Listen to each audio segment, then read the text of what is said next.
कि बीजेपी क्या का ये दिल्ली केवल के इसी तथाकथित शराब घोटाले ने आपको और एकजुट कर दिया?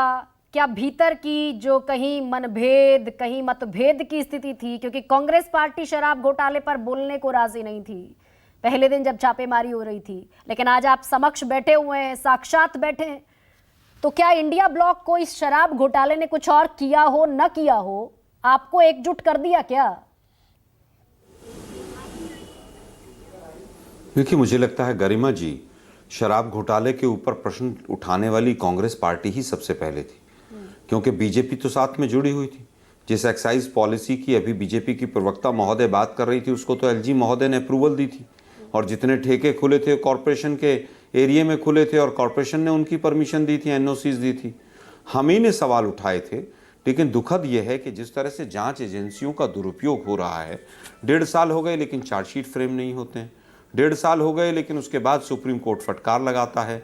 आज जिस तरह से सबूतों की बात हो रही है, 2G में तो बीजेपी और आम आदमी पार्टी दोनों ने ही कहा था कि 1,76,000 करोड़ का घोटाला हुआ, और आने के बाद मोदी जी की ही सरकार ने सबको क्लीन चिट दी।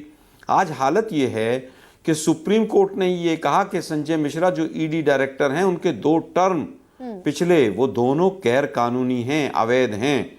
तो एक व्यक्ति जो ईडी का डायरेक्टर रहा और वो व्यक्ति गलत तरीके से नियुक्ति हुई, उसके बाद भी बीजेपी किस मुंह से कहती है कि साहब हम जांच कर रहे हैं।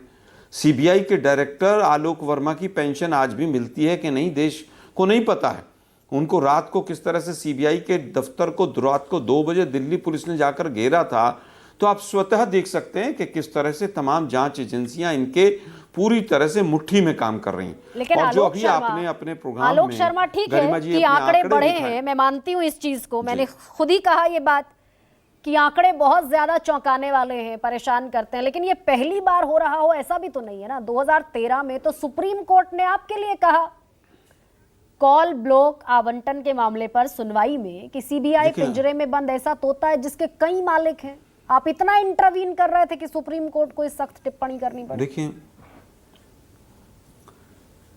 देखिए, मुझे लगता है सुप्रीम कोर्ट की कोई भी टिप्पणी आई है, हमने उसका स्वागत किया है, सम्मान किया है।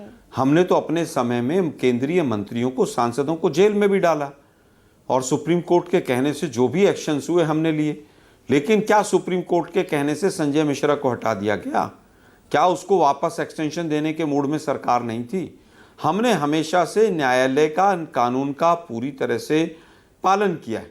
हम तो पूछ रहे हैं भाई कि जितने आपने अभी नाम बताए, सुवेंदु अधिकारी से येदियुरप्पा, हेमंत बिस्वा, मुकुल रॉय, अजीत पवार और पता नहीं कौन कौन है, सतपाल मलिक ने तो साफ कह दिया कि 150 करोड़ की 2 फाइलें आई थी।